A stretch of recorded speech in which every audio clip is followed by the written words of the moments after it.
지난 한 주간도 하나님께서 우리 기쁨의 동산에 정말 잘 해주셨습니다. 제일 먼저 감사할 것은 어제 오후에 장수동 목사님이 전화를 했더라고요. 굉장히 흥분한 목소리로 전화를 한다 그러면서 입금이 됐다고.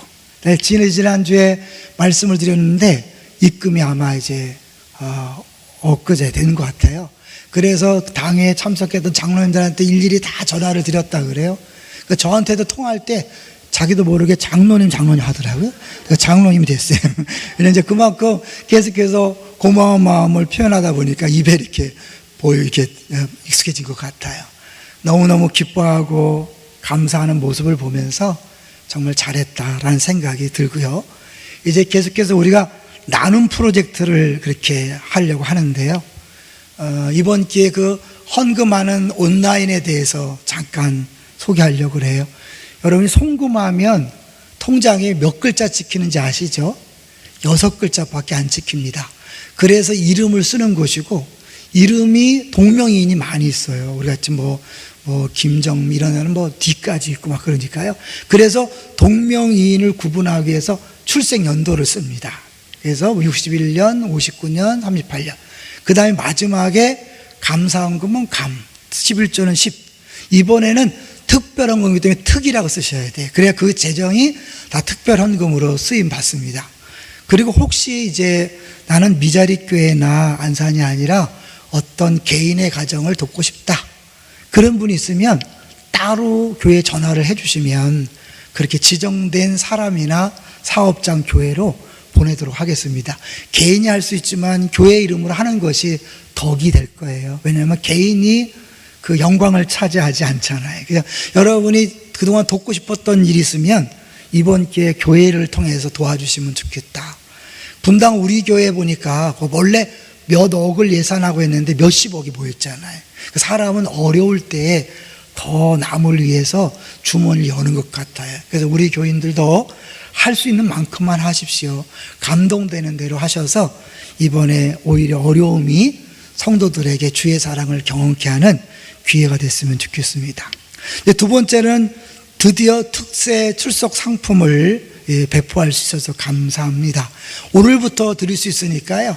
오늘 오신 분들 받아가시고 이 방송을 통해 예배를 드리시는 분 오늘 오후에 교회 오시면 받아갈 수 있습니다. 다음 한 주는 공사하기 때문에 그 다음 주부터 드린다고 광고가 나간 거고요. 저는 이 광고를 준비하면서 그런 생각이 들었어요. 우리가 20일 특세를 한 것이 얼마나 감사한가.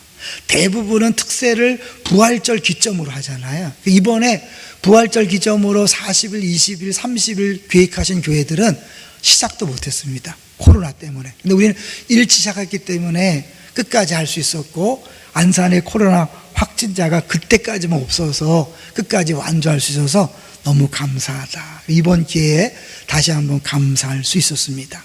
이제 세 번째로는 이제 저희들이 장기전에 들어가잖아요. 이제는 거리두기가 금방 끝나지 않습니다. 그래서 장기전에 들어가는데 여러분의 모임을 이제 조금씩 해야 될 것 같아요. 그래서 저희도 큰습 모임을 시작했고, 이제 설교자회는 계속 했고, 노예도 연기하지 않고 진행했습니다. 근데 이런 공동체로 모일 때마다 느끼는 게요, 생각지 않은 은혜들이 많이 있어요. 이번에도 큰습 모였는데 다른 목사님들이 목회하는 내용을 들어보니까 그렇구나, 몰랐던 내용들이 많이 생각이 나고 깨달아졌어요. 그리고 어제는 이제 성맥팀 식사하자고 했는데요, 갑자기 꽃다발을 준비했더라고요. 근데 받을 땐 몰랐는데 끝나고 집에 와서 가만히 생각해 보니까 노회장 1년 수고했다고 꽃다발을 하나님이 주셨구나. 제가 해석을 했습니다. 해석을 잘하면 행복한 거예요. 그냥 꽃다발 왔구나 그런 거 하고, 하나님이 저분들을 통해서 했구나. 여러분, 지금 하나님이 계속해서 우리를 사랑하셔서 어려운 중에도 좋은 걸 주고 있는 줄로 믿습니다.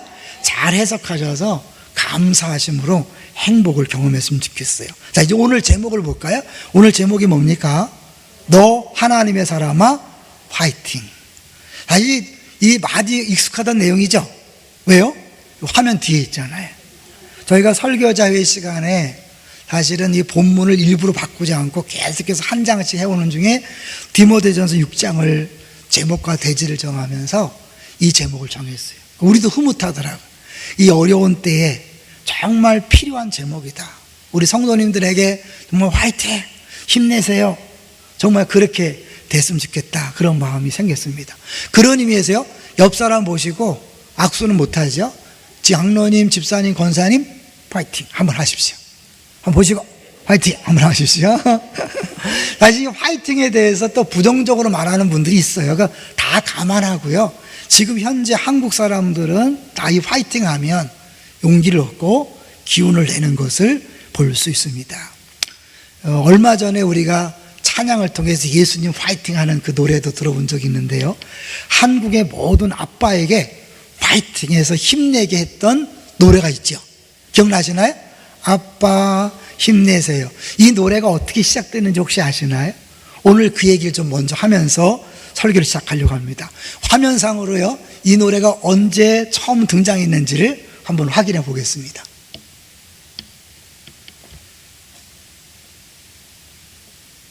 경례. 안녕하세요. 부산 남성초등학교 6학년 수아 동작과 함께 노래하는 친구들입니다. 아빠, 화이팅!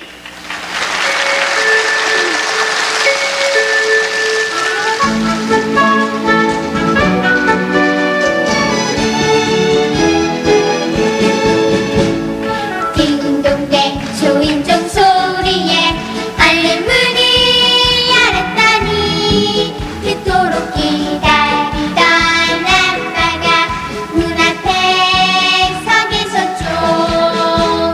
너무나 반가워 웃으며 아빠 하고 불렀는데 하천지오는 아빠의 얼굴이 우울해 보이네요. 무슨 일이 생겼나요? 무슨 걱정이나요? 바쁜데도 안 되는 일 오늘 있었나요? 아빠 힘내세요. 우리가 있잖아요. 아빠 힘내세요. 우리가 있어요.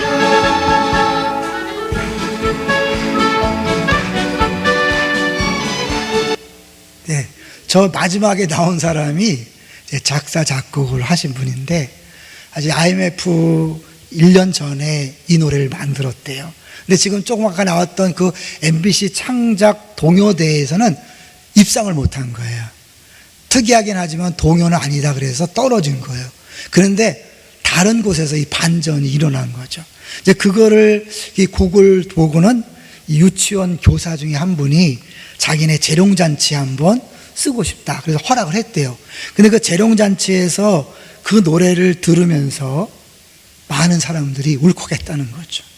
저희 이런 이렇게 울음보를 터뜨렸다 얘기만 해도 막 나도 마음 감동이 돼요. 근데 그래서 소문이 이제 퍼지기 시작하면서 전국의 유치원에서 노래를 보내달라고 요청이 왔고, 그래서 CD에 녹음을 해서 배송비와 제작비만 받고 보냈는데 한 10만 장을 보냈답니다. 그러니까 전국에 퍼진 거죠. 근데 그 다음이 중요해요. 사실 여러분 아시겠지만 아빠 힘내세요 언제 막 뜬지 아시죠? 2004년도에 BC 카드 그 CM송으로 들어가서 그런 거잖아요. 근데 그때 사실 이제 2004년도에 광고회사에서 BC 카드의 의뢰를 받고 처음에는 그들 카드에 대한 내용을 이렇게 소개하려고 했다는 거죠. 근데 생각보다 경제가 너무 어려워서 시청자들이 공감할 것 같지 않기 때문에 회의를 했대요. 회의를 하는데 팀원 중에 한 사람이 자기가 아들 유치원 재롱잔치에 갔다가 이 노래를 듣고 눈물 난다. 또 눈물 날려고 그래. 눈물 나. 그래 이거다 싶어서 광고주인 그 카드사의 담당 직원한테 전화를 했대요. 그 사연을 얘기했더니 그 직원도 자기도 유치원에서 같은 경험을 했다. 그러니까 전국에 있는 아빠들에게 굉장한 힘이 된 거죠. 그래서 이제 광고 제작이 일사천리로 진행됐고, 그때부터 이 시기에서 저작권료가 들어와서 10년 만에 약 1억 원의 빚을 갚았다는 거예요.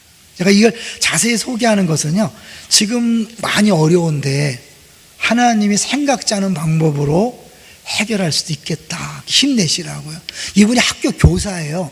교사인데 음악에 대한 꿈이 있어서 개인 음악실을 만들어 놓고 하다가 그 건물 주인이 부도가는 바람에 1억 원의 빚을 진 거예요. 연봉 3,000만 원밖에 안 되는데, 그래서 교사하면서 밤일하고 막 졸면서 교사하고 그랬다는 거예요. 그러다가 너무 힘드니까 자기가 힘들어 집에 갈 때 아들이 자기를 향해서 이런 노래를 불렀으면 좋겠다 하고 작사 작곡을 시작했어요. 그러다가 아빠 힘내세요, 그 부분을 적어놓은 내용을 마침 예고에 다니는 아들이 보고 좋다고, 그래서 아버지와 아들이 3일 밤낮을 피아노를 치면서 만든 게 이 노래래요. 그리고 이제 초등학교 선생님이니까 애들을 통해서 했는데 전혀 빛이 안 나다가 유치원 재롱잔치 그리고 카드사에서 그걸 인용함으로 말미암아 그걸로 저작권료로 1억 원의 빚을 10년 만에 갚았다, 그렇게 하더라고요. 지금 많이 어려우시죠? 힘내십시오. 생각지 않은 방법으로 주께서 해결할 수 있을 것입니다. 사실 오늘 본문은 바울 사도가 디모데에게 용기를 주고 힘내라고 하는 본문이에요. 한마디로 뭐예요? 야, 잘 싸워라, 그런 내용이죠. 근데 저는요, 김민주 목사님 밑에서 13년 같이 부목하고 그 외에도 큰 술 모임 하면서 목사님 후배들에게 기회만 되면 하는 말이 있어요. 뭐냐면 절대 싸우지 마라. 목회할 때 절대 싸우지 마라. 김민주 목사님 굉장히 왁왁거려도요 한 번도 안 싸우셨어요. 정 분리해주면 우셨어요. 싸우지 않고. 그래서 동산교회가 한 번도 갈라지지 않고 올 수 있었어요. 생각 외로 굉장히 부드럽습니다. 그래서 저도 배워서 안 싸우는 것이 목회의 가장 큰 일이라고 생각해요. 그런데 바울 사도는 싸우라 그랬잖아요. 그러면 김민중 목사님 맞습니까? 사도 바울이 맞습니까? 네, 이런 질문은 사실은 뭐 하나만 하죠. 왜냐하면 싸움의 종류가 다른 거죠. 바울이 디모데에게 말한 싸움은 영적인 싸움을 얘기하는 것이고, 김민진 목사님이 싸우지 말라는 것은 눈에 보이는 사람들끼리 싸우지 말라는 거예요. 왜 그럴까요? 사실은 영적 싸움의 대상은 누굽니까? 영적 싸움의 대상은 마귀죠. 한번 보겠습니다. 에베소서 6장을 잠깐 볼까 봐요. 에베소서 6장 화면에도 아마 나올 텐데요. 6장 10절부터 우리 보겠습니다. 에베소서 6장 10절 같이 읽어보겠습니다. 시작. 끝으로 너희가 주 안에서와 그 힘의 능력으로 강건하여지고, 11절 마귀의 관계를 능히 대적하기 위하여 하나님의 전신갑주를 입으라. 뭘 대적하라고요? 마귀의 관계입니다. 마귀의 관계, 간사한 쾌계가 너무 치밀하기 때문에 조금만 허점을 보여도 마귀의 공격이 넘어갑니다. 그래서 전신갑주를 입고 방어를 해야 되는 거죠. 그런데 그 다음이 재밌어요. 12절을 볼까요? 12절 시작. 우리의 씨름은 혈과 육을 상대하는 것이 아니요 통치자들과 권세들과 이 어둠의 세상 주관자들과 하늘에 있는 악의 영들을 상대함이라. 눈에 보이는 사람이 싸움의 대상이 아니라는 거예요. 그러니까 기독교인이 누구를 막론하고 싸운다, 그 사람은 잘못하는 거예요. 이유를 불문하고요. 왜요? 우리 싸움은 사람, 눈에 보이는 사람과 싸움이 아니에요. 눈에 보이는 악한 영과 싸움이에요. 동의하시나요? 자, 그러면 사실은 여기 보니까 11절에 전신갑주를 입으라는 것과 씨름이라는 것이 어울리지 않는다는 걸 발견했어요. 여러분, 씨름, 이제 우리나라 씨름이 아니라 여기 원어적으로 보면 레슬링이죠, 레슬링. 그 당시 이제 올림픽 경기도 있었기 때문에 레슬링이 있었는데, 이 레슬링 할 때 전신갑주를 입어야 안 입어요? 안 입죠. 무슨 무장하고 씨름하지 않잖아요. 결국 이건 뭐냐면, 사실은 우리가 철저하게 적의 공격에 대비하되 이 씨름이라고 표현한 건 뭐냐면, 우리들이 최전선에서 그야말로 육박전을 하는 그런 주인공들이라는 거예요. 전체 전쟁은 누가 합니까? 전쟁은 여호와께 속한 거죠. 결국 전쟁의 승패는요, 우리가 아무리 잘해봐야 소용없어요. 왜? 악한 영이기 때문에 육체를 가진 우리가 이길 수가 없어요. 동의하시나요? 우리가 아니라 예수 그리스도가 그 모든 전쟁에서 이미 승리한 줄로 믿습니다. 그렇지만 그 승리를 하나님은 어떻게 해요? 우리로 하여금 마지막 백병전을 통해서 마귀와 싸워서 그래서 그 승리의 감격을 맛보게 하는 거예요. 그래서 다시 이제 오늘 본문으로 가볼게요. 오늘 본문을 보면 싸움인데 무슨 싸움이라고 그래요? 선한 싸움이다. 그리고 더 나아가서 믿음의 선한 싸움이다. 근데 선한 싸움을 싸우라 다음에 영생을 취하라가 나왔죠. 이렇게 반복된다는 건 뭐냐면 선한 싸움을 싸우는 것과 영생을 취하는 것이 같은 맥락이라는 거예요. 그럼 영생을 취한다는 게 뭐죠?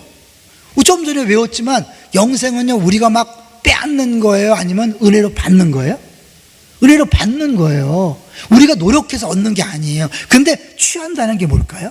이 취한다는 단어를 자세히 보면 자신의 소유를 만들기 위해서 꽉 붙잡는 거예요.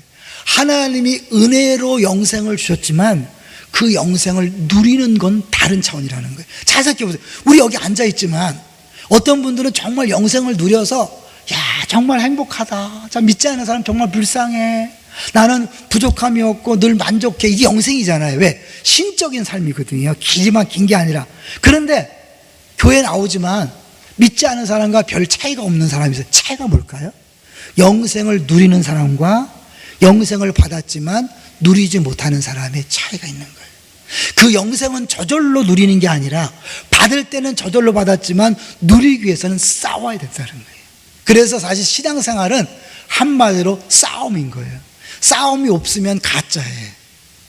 이미 가짜로 돌아섰든지 너무 지쳐서 넉다운을 냈든지 싸움이 없는 신앙생활은 가짜다. 그러니까 여러분이 정말 신앙이 이렇게 어려워, 골치 아파, 좀 이런 거 없이는 안 되겠나? 아니, 없어요. 만약 그렇게 산다면 그 사람은 이미 가짜의 길을 가고 있는 거죠. 그래서 반드시 싸움이다. 근데 그 싸움은 결국 누구의 싸움이다? 주님의 싸움이고 이미 승리가 된 싸움이고, 나는 이제 그 현장에서 그 승리를 통하여 영생을 하나하나 누려가는 이제 그런 싸움을 싸우고 있는 거죠. 그걸 위해서 내가 부르심을 받았고 많은 증인 앞에서 선한 증언을 할도다. 그러면 구체적으로 어떤 싸움일까요? 한번 볼게요. 13절을 보세요. 이게 어떤 싸움인지를 분명히 보여주는데요. 13절 시작. 만물을 살게 하신 하나님 아까 본디오 빌라도를 향하여 선한 증언을 하신 그리스도 예수 앞에서 내가 너를 명하노니. 12절에도 증인 앞에서 선한 증언이라는 표현을 썼고 예수님이 이미 했던 것을 따라가는 거거든요. 그럼 예수님 빌라도 앞에서 무슨 증언을 했어요? 굉장히 중요한, 무슨 증언을 했어요? 네가 유대인의 왕이냐? 맞다. 그런데 네가 생각하는 왕과 다르다.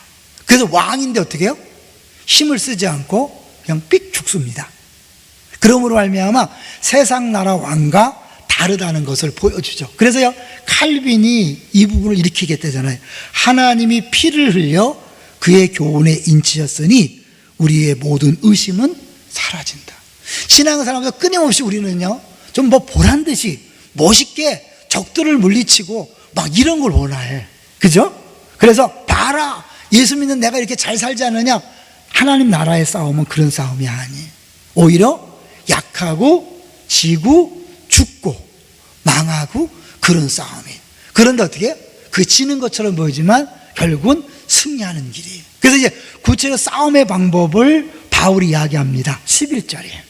11절 싸움의 방법 11절 시작. 오직 너 하나님의 사람아 이것들을 피하고 의와 경건과 믿음과 사랑과 인내와 온유를 따르라. 오직 너 하나님의 사람. 어마어마한 표현이에요. 이 하나님의 사람이라는 것은 딱 두 번 쓰였는데 디모데후서 3장에 가보면 완전히 잘 준비된 일꾼을 하나님의 사람이라 그래요. 여러분, 하나님의 사람과 대비되는 게 뭘까요?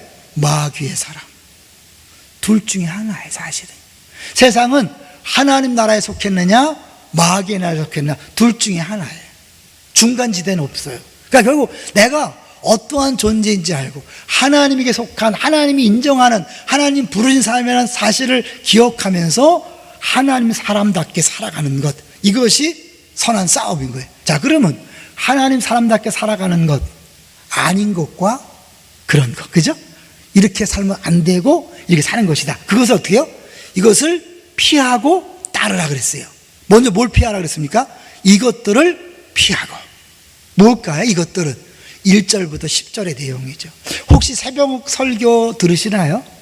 이 코로나19로 가장 좋은 것 중에 하나는 뭐냐면, 새벽 기도를 그냥 오프라인에서 할 때는 새벽에 나온 사람만 매일 설교를 들었는데, 온라인을 하다 보니까 많은 사람들이 새벽 설교를 듣는다는 거예요. 그렇죠? 너무 감사하더라고요. 근데 이번에 디모데전서 6장을 누가 설교했는지 혹시 아시나요? 여러분은 잘 모르죠. 저는 설교할 본문이기 때문에 기억해요. 최만성 목사님이 했어요. 근데 여기 보면 1절부터 10절까지 내용을 요약하면 뭐라고 하냐면, 욕심 부리지 말고 지족하는 마음을 가져라. 그러니까 제게 주어진 것을 만족하라는 거죠. 욕심 부리지 말라는 거예요. 그러니까 뭘 피하냐면 욕심 부리지 않는 거예요. 대표적으로 뭐예요? 돈을 사랑하지 말라. 마귀의 나라, 마귀의 특징과 예수님의 특징을 살펴보세요. 마귀의 특징은 뭡니까? 아시는 것처럼 하나님처럼 높아지려다가 곤두박질 친 게 마귀의 정체죠.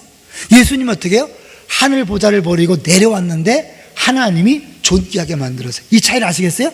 마귀의 나라는 스스로 높아지려다가 떨어지는 거예요. 하나님 나라 예수님은 내려가서 올라가는 거예요.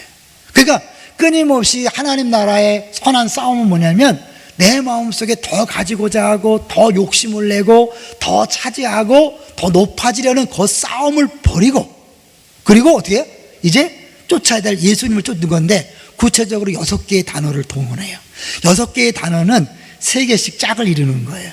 자, 3개를 할 때 자주 말씀드리지만 어렵게 생각하지 마세요. 쉽게 설명하기 위해서 하나님과의 관계, 이웃과의 관계, 나와의 관계로 구분하면 쉬워요. 그 앞에 3 단어가 하나님, 이웃, 나와의 관계, 그 다음 3 단어가 하나님, 이웃, 나와의 관계. 왜? 이것이 선한 싸움과 어떤 연관이냐 볼게요. 자, 먼저 여기서 보면 6개 중에 첫 번째, 의와 경건과 믿음이에요. 의는 누구와의 관계일까요? 하나님과의 관계. 하나님이 의롭다 할 때 그거는 뭐예요? 언약에 충실하다는 거예요. 그리고 우리도 뭐예요? 의로운 사람 뭐예요? 하나님 보시기에 올바른 거죠. 그러니까 의는 하나님과의 관계. 경건은 뭐겠어요?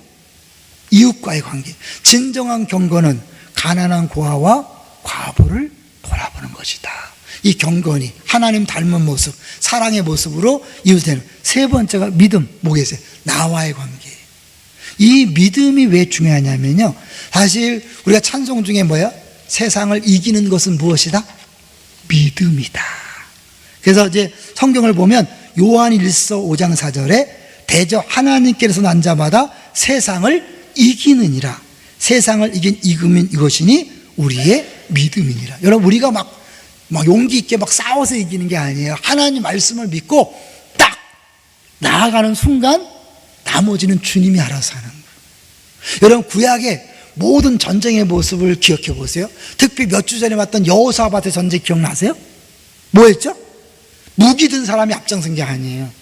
찬양대가 앞장섰고 찬양이 시작할 때 복병이 나타나서 다 쓸어버렸어요.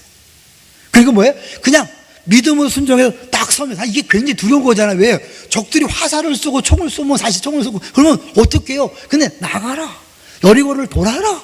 우리가 돌 던지면 죽는데. 여러분, 이거예요. 그런데 믿음은 딱 하나님이 함께 하심을 믿고 딱 나가면 나머지는 하나님이 하시는데, 그럼 하나님이 처음부터 그렇게 하시지? 그러지 않아요. 하나님 일하시는 방식은 하나님이 다 하시되 네가 네 발로 밟고 갈 때 하나 일하시는 본다는 대표적인 요단강이죠. 홍해를 건너는 것과 요단강을 건너는 차이를 아시죠? 홍해는 어떻게 건넜어요? 이스라엘 백성들은 가만히 있었고 하나님 먼저 홍해를 갈랐어요. 그리고 지나갔어요. 이건 구원에 관한 거예요. 구원은 우리가 할 수 있는 게 없어요. 근데 구원받은 이스라엘 백성이 가나안 땅에 들어가기 위해서는 뭐 했어요? 요단강을 건너야 돼요. 똑같이 물인데 그때는 뭐예요? 요단강을 갈라놓고 건너간 게 아니라 제사장이 언약궤를 메고 밟았을 때 갈라졌어요. 이 차이를 아시겠죠? 믿음으로 밟아야 갈라지는 거예요. 우리 신앙생활이 사실 우리에게 주어진 어마어마한 것들이 있는데 믿음으로 발걸음을 떼지 않으면 그것을 경험할 수 없다는 거예요. 그래서 수많은 사람들이 신앙생활 하지만 어떤 사람은 정말 신나고 즐겁고 자랑스럽게 하지만 어떤 사람은 차이가 안 나요. 왜요? 믿음으로 한 걸음을 뛰느냐 안 뛰느냐 그 차이인 거예요. 어떤 분이 쓴 것을 영어로 한번 해볼게요. You obey, 복종해라. And his power, 그의 능력은 comes in through you. 네가 복종할 때 하나님의 능력이 너를 통하여 나타난다. 참 이런, 내가 믿음으로 손을 딱 내미는 순간 그냥 보통 손인데 믿음 내는 순간 홍해 갈라졌잖아요. 모세처럼. 그런 것처럼 하나님은 우리가 믿음으로 반응할 때 일하시는 거예요. 자, 또 두 번째 볼까요? 두 번째 이제 믿음과 사랑과 인내와 온유죠. 대개 히브리 문장 구조는 A, B, C, C, B, A 이렇게 갈 때가 있어요. 그러니까 결국 여기서 보면 네 번째 사랑은 못 가요. 사랑은 결국 나와 관계. 인내, 사랑은 오래 참고 이웃과의 관계. 온유는 하나님과의 관계. 왜 온유가 하나님 관계일까요? 사람들한테 온유함으로 대할 게 아니잖아요. 온유한 자는 복이 있나니 저희가 땅을 기업할. 놀라운 거 여러분, 땅은요 막 욕심을 부리고 차지해야지 어떻게 온유한 자가 차지해요? 그 온유는 하나님 앞에 충성하면 하나님이 주시는 거예요. 신앙생활 잘하세요. 내가 막 빼앗고 막 더 많이 가지는 게 아니에요. 나 하나님 복종하고 충성하면 하나님이 부어주시는 거예요. 믿습니까? 이 원리를 모르니까 우리끼리 자꾸 싸우는 거예요. 더 많이 가지려고 더 높아지려고 싸우는데 결과는 뭘까요? 결과는 더 많이 갖는 게 아니라 마귀처럼 변하는 거예요. 마귀랑 똑같이 살면 마귀처럼 변하는 것이고요, 하나님처럼 살면 하나님처럼 타는 거예요. 동의하시나요? 그래서 갈라디아서에 보면요 6장에 무엇을 심든지 그대로 거두리라. 근데 거기 보면 육체를 위해 심는 자는 육체로부터 썩어진 것을 거두고 성령을 위해 심는 자는 뭘 거둔다고요? 영생을 거둬. 영생은 받는 거지 뭘 거둬요. 예, 내가 열매를 따는 기쁨을 누리는 것처럼 내가 성령을 위해 심는 사람은 매 순간순간마다 이것이 영생이구나, 영생을 누리며 그런 거죠. 어떤 사람 정말 왜 영생이라는 자가 하나님의 삶이니까 부족함이 없는 삶인 거예요. 할렐루야. 그래서 결국 뭐야? 하나님 앞에서 사랑이 중요한 거예요. 자, 그럼 사랑이 승리랑 어떤 연관이 있죠? 또 여러분 말씀드릴게요. 이 성경의 승리, 이긴다 할 때 로마서 8장에 가보면 이겠죠. 누가 우리를 그리스도의 사랑에서 끊으리요. 그러나 이 모든 일에 우리를 사랑하시는 이로 말미암아 우리가 넉넉히 이기느니라. 우리가 시작할 때마다 당신에 대한 하나님의 사랑은 100%다. 이게 왜 중요해요? 코로나19로 막 다 어렵지만 못해요? 어리지만 하나님 날 사랑한다는 걸 딱 붙잡으면요 걱정할 게 없죠. 어려워도 주님이 알아서 하실 거야. 주님은 다 계획이 있어. 그러니까 어떻게 해요? 지금 이 모든 것 다 여러분 자녀 사랑하시잖아요. 사랑할 때 어떻게 해요? 자녀에게 가장 좋은 걸 주기 원하시잖아요. 손자 나보니까 더 그렇더라고요. 더 좋은 걸 주고 싶어요. 예? 그렇죠. 그럼 하나님이 사람 사랑보다 작겠어요? 자기 아들도 아끼지 않고 내어주시니까 어찌 이 모든 것을 은사로 주지 않겠는가. 여러분 딱 자꾸 가슴에 자꾸 할 때 어떻게 해요? 일점씩 욕심을 부리지 않는 거예요. 돈의 마음을 빼앗기지 않는 거예요. 그리고 어떻게 해요? 자연스럽게 예수님이 왕인 나라의 삶을 간증하는 거예요. 싸움은 마귀가 왕인 삶이냐 예수님 왕인 삶, 그 싸움을 내가 모든 일상생활에서 보여주는 거예요. 그래서 사실은 우리가 부부끼리 왜 싸우나 가만히 보세요 여러분. 적을 몰라서 그래요. 아내는 남편은 내 싸움 상대가 아니에요. 부모는 자녀는 내 싸움 상대가 아니에요. 우리 성도는요 내 싸움 상대가 아니에요. 진짜 싸움 상대는 누구죠? 마귀예요. 마귀한테 속아서 우리끼리 싸우는 거예요. 저는 마귀가 제일 좋아하는 나라가 있을 것 같아요. 어딜까요? 대한민국. 왜? 이 좁은 나라에서 그렇게 싸우잖아요. 심지어 이제 코로나19 때문에 예배를 드리면 또 안 드리는 사람은 왜 굳이 벌써 시작이냐 또 욕을 하고, 나온 사람은 니네들은 아직도 믿음이 없냐? 아니 그냥 그 자리에서 예배 드리면 되지 왜 싸워요? 비판하지 마세요. 그 비판은 누구한테 하는 거예요? 하나님의 형상을 가진 여러분의 동료에게 총질하는 거예요. 칼질하는 거. 누가 좋아해요? 마귀만 좋아하는 거예요. 여러분, 우리 싸움은 혈과 육이 아니라니까요. 근데 우리는 끊임없이 우리끼리 싸워요. 명분이 좋죠.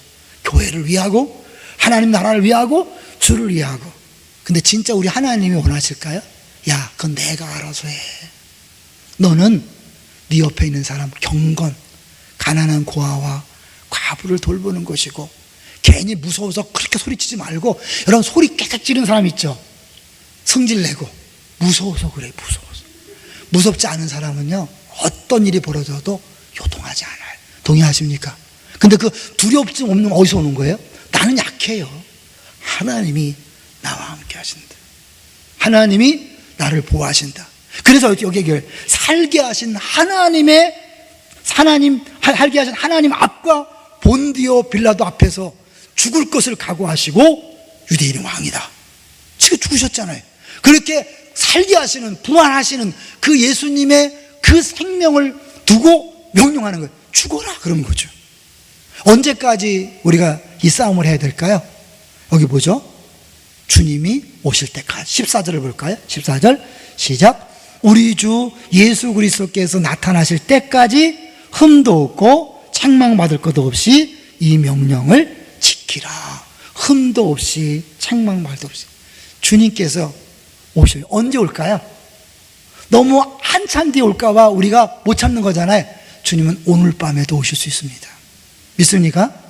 주님이 도적같이 온다 그랬잖아요. 우리 매일 종말론 오늘 밤에 올 수 있어요. 그럼 오늘 밤에 오면 오늘 하루 정도 못 참을까요? 참을 수 있죠. 하루씩 참아가는 거예요. 오늘 끝난다면 내가 못 참겠느냐, 그러면서 가는 거예요.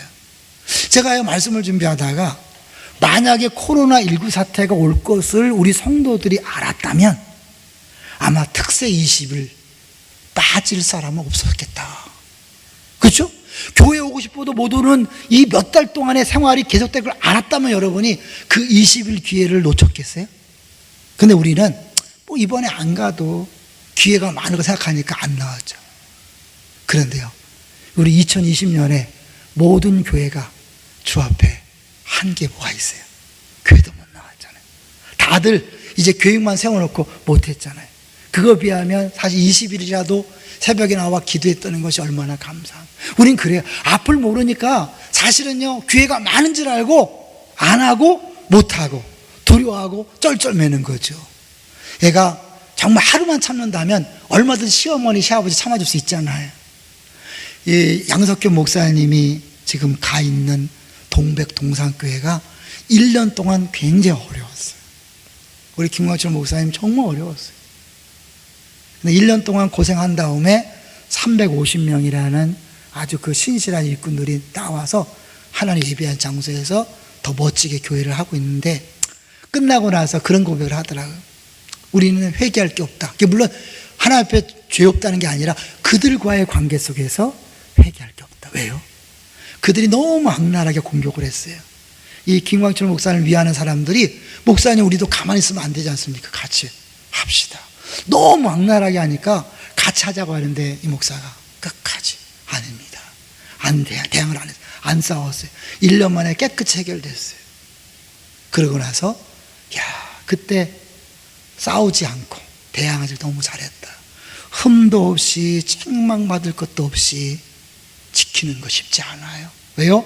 사탄은 악랄하게 교묘하게 우리 감정을 뒤집어 엎어요. 눈에 보이는 사람들을 통로로 써서 막 힘들게 해요. 그러니까 어떻게 해요? 우리는 순간적으로 착각하고 이 마귀가 아니라 그 사람을 공격하면서 똑같이 진흙바닥에 하는 거죠. 누가 기뻐할까요? 마귀가 기뻐하는 거예요. 나는 뭐예요? 평생, 아니 영원히 후회하게 될 거예요. 여러분, 사실 우리가 군대 갔다 오면 어떻게 해요? 자랑하죠. 저는 사실 군대에 자랑할 게 별로 없어요. 육군본부라서. 근데 고생한 사람, 내가 군대에 있을 때 막 기회만 되면 얘기하잖아요. 막 거품 물고. 왜? 고생했다는 거잖아요. 여러분, 이 땅에서 우리가 영적 싸움을 싸우면서 고생한 거 주님 앞에 가서 영원토록 또 자랑하고 또 자랑하고 또 자랑할 거예요. 근데 그 짧은 시간에 그걸 못 견디고 욕하고 비난하고 정죄하고 싸우다가 온 사람, 영생을 얻었으니까 구원은 받지요. 그래, 주 앞에서 뭐라고 할 거예요? 영원토록 뭐라고 할 거예요? 너무너무 짧은 시간이. 사실 주님이 오시는 건 잘 모르지만 주님이 우리를 언제 데려가실지 몰라요. 베드로 순교했어요.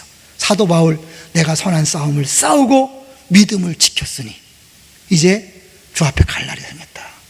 그가 사실 자기 수명을 다하고 죽은 게 아니잖아요. 순교했어요. 스데반 젊은 나이에 순교했어요. 주님이 어땠다 그랬죠? 우리는 신앙 고백 때 하나님 우편에 앉아 그랬는데 그때는 주님이 일어서 계셨다고 표현해요. 왜 일어서 계셨을까요? 사람들에게 야, 조금만 더 참아. 살려준 게 아니에요. 지켜준 게 아니에요. 너 잘 죽어라. 끝까지 웃으면서 죽어라. 힘내, 화이팅. 그래, 그렇게 죽어. 하나님께서 우리를 또 언제 불러가실지 몰라요. 우리 안 죽는 게 복이 아니잖아요. 주님은 우리를 언제든지 불러갈 수 있어요. 그 유한하다는 걸 알면 내가 좀 더 참아주지, 좀 더 이해하고 용납하지, 갈 수 있는 거죠. 그리고 한번 아내를 보십시오. 남편을 보시고 부모를 보고 자녀를 보십시오. 넉넉히 이길 수 있습니다. 성도들 이상하죠?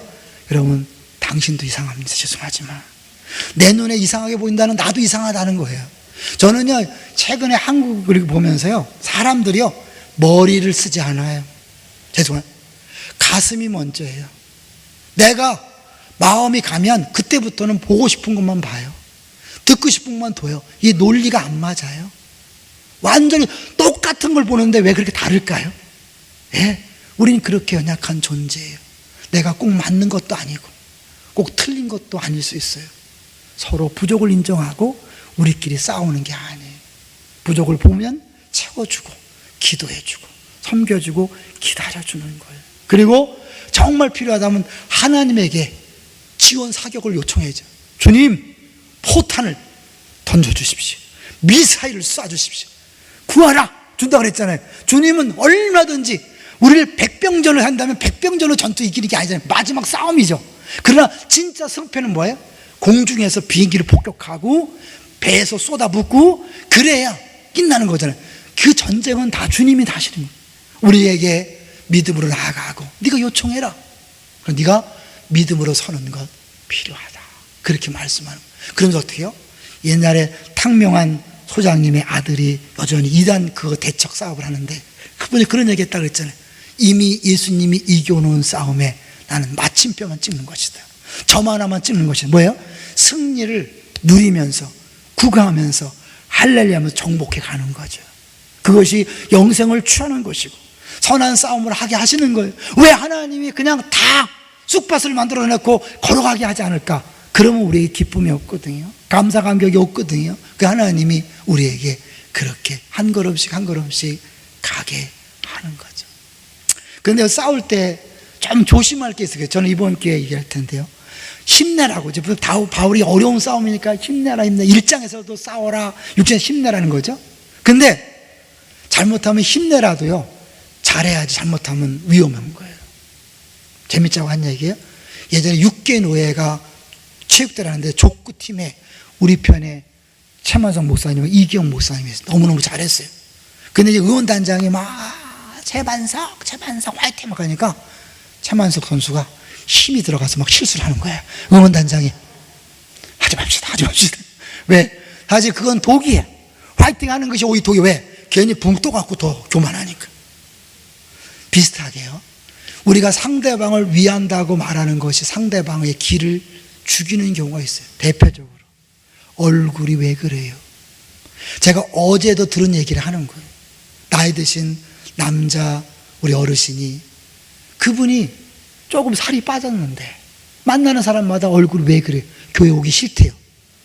여러분, 그 얼굴이 왜 그래요는 위로한다고 한 거죠. 듣기 싫은 얘기 하지 마세요. 만나서 위한다고 얘기하는 게 힘내라 한 게 아니라 힘을 빼는 경우가 많이 있잖아요. 너무너무 지혜롭지 못해요. 마귀가 원하는 걸 하는 때가 많이 있어요.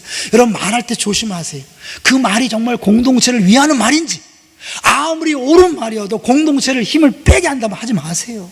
상대방 힘을 빼게 한다면 하지 마세요. 아무리 옳아도. 왜요? 그건 마귀가 좋아하는 거잖아요. 지금 우리의 싸움은요, 마귀와의 싸움이기 때문에 전신갑자를 입고 정말 사주경계를 하고 조금 더 방심하지 않아야 되는 거예요. 그런데 그 싸움에도 우리가 전력을 다해도 어려운데 우리끼리 총질해갖고 우리끼리 힘을 뺀다면 안 되잖아요. 너 하나님의 사람아, 화이팅 화이팅, 같이 모여서 화이팅 하고 또 나갔다가 의도 터지고 와서 주여 다시 화이팅 화이팅 이래도 부족한데, 교회 왔더니 막 칼로 찌르고 총으로 쏘고 막 뒤통수를 막 까고 막 뺨따기를 때리고 막, 여러분 그러잖아요, 그죠? 교회 와서 힘을 얻어야 되는데 오히려 교회 와서 더 기분 나쁘고 더 힘 빠지잖아요. 그런 생각 해봤어요. 부모님 앞에서요, 아들과 딸들이 옳고 그름 갖고 싸우면 부모님 뭐라고 하시죠? 네가 옳고 네가 그러다 그러나요?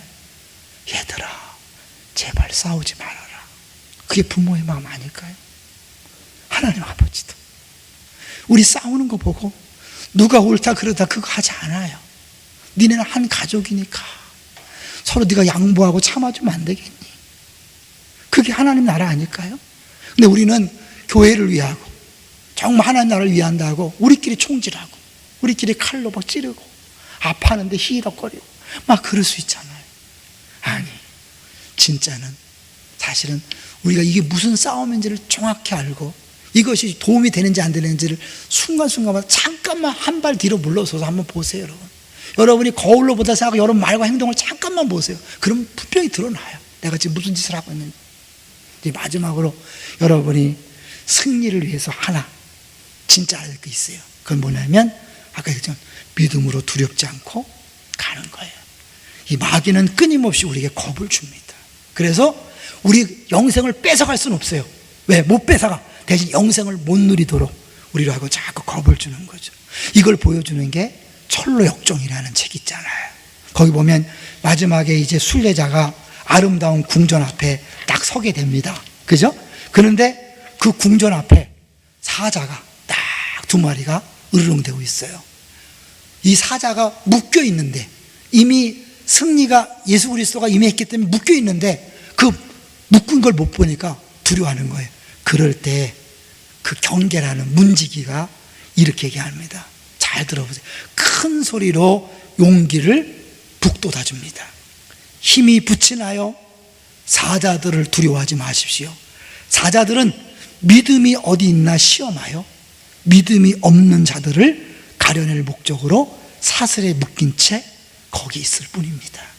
계속 길 한가운데로만 오면 좌로나 우로나 치우치지 말고 그렇게 가운데로 오면 아무런 해도 입지 않습니다. 그 책에 겁쟁이와 의심은 돌아가잖아요. 믿지 않기 때문에 돌아가잖아요. 그러나 그가 정말 그 말을 듣고 좌로나 우로나 치우치지 않는다. 성경에도 얘기하지만 특히 우리나라에서는 좌로나 우로나 치우치지 않고 여러분이 가운데로 가면 우리에게 주어진 것들을 누릴 수 있죠. 한쪽으로 치우치잖아요. 반드시 반대쪽이 원수가 됩니다. 우리끼리 원수가 되는 거예요. 그럼 막 욕하고 비난하고 정죄하면 어때요? 행복하던가요? 아니에요. 우리 심령이 욕하고 비난하고 정죄하면 더 싸나워져요. 더 간팍해져요. 스트레스 쌓여. 아시죠? 그러나 용서하고 용납하고 위하여서 기도해 주면 주의 사랑이, 은혜가 넘쳐나는 거예요. 어떤 게 영생일까요, 여러분? 정말 여러분이 좋은 것을 위해서 나섰는데 그것을 위한 잘못된 싸움을 하다가 내 영생을 누리지 못하고 지옥 같은 삶을 살 수도 있어요. 근데 그것뿐이 아니에요. 그걸 바라보는 주변의 사람들이 예수 믿어도 별것 없네 이러면 큰일 나는 거예요. 사실 이번에 코로나19 때문에 기독교 역사를 재조명하잖아요. 기독교에 큰 부흥이 2번 있었대요. 근데 그 부흥 앞에 뭐가 있었냐면 전염병이 있었어요. 전염병이 돌면 사람들이 무서워서 다 갖다 버려요. 그래서 살아있는 사람도 죽어서 한 30%가 죽었대요. 그런데 기독교인들 공동체는 10%밖에 안 죽었답니다. 왜 그럴까요? 하나님의 기적일까요? 아니요. 믿지 않은 사람들은 막 갖다 버려요. 더 많이 죽었어요. 기독교인들은 끝까지 포기하지 않고 치료해서 덜 죽었고, 또 바깥에 있는 사람 치료해 들어왔기 때문에 그러면 그걸 보고 그 전염병이 끝난 다음에 이들이 진짜구나. 그래서 교회에 사람들이 몰려온 거예요. 콘스탄틴 대제도 사실은 그때 몰려온 어마어마한 붕을 보고 그 자리에 편승했다는 기록도 있어요. 계속도 있어요. 이 말이 뭔지 아세요? 지금 위기는 하나님이 어떤 분인가를 보여주는 기회입니다. 할렐루야. 지금 어려울 때 우리들이 두려워서 쩔쩔매면서 우리들끼리 서로 자기의 두려움 때문에 먼저 예배 드리는 사람을 욕하고 안 온 사람 욕하고 이러지 마세요. 그거 하지 마세요. 여러분 있는 자리에서 열심히 기도하고 은혜 받으세요. 그리고 이제 주변에 있는 불쌍한 사람들을 도와주세요. 딴 사람 코로나 때문에 쩔쩔매는데 마스크 쓰고 가서 위로하시고 격려하시고 신방하세요. 힘든 거 더 위험을 무릅쓰고 찾아가셔서 도와주세요. 그걸 보고 사람들이 정말 당신은 누구고 당신이 믿는 하나님은 누군가를 보여주게 될 것입니다. 하나님 주신 위기지만 기회가 될 수 있습니다. 마지막으로 지난주에 부모를 보고 자녀가 배운다, 이 말을 듣고 너무 낙심한 분이 있다 그래요. 똑같은 책을 쓰신 분이 이런 표현을 썼어요. 엄마가 1% 변하면 아이는 100% 변한다. 우리는 아이들이 변화되길 바랬어요. 싸움의 상대를 잘못 고른 거죠. 내가 변하면, 내 자신과 싸워서 나를 부인하고 십자가를 지고 하나님 나라 방식대로 살면 내 자녀는 하나님이 바꿔놓습니다. 남편도 가정도 환경도 하나님이 바꿔놓습니다. 소망을 가지세요. 용기를 가지세요. 누구 때문에 무엇 때문이 아니에요. 내가 정말 싸움이 무엇인지 대상이 무엇인지 알고 제대로만 서 있으면 승리는 이미 우리에게 주어진 것입니다. 할렐루야. 힘내십시오. 옆 사람 다시 한번 보면서 화이팅 한번 외쳐주십시오. 집사님, 장로님, 권사님 화이팅. 자, 이제 찬양으로 화이팅 한번 하고 있습니다.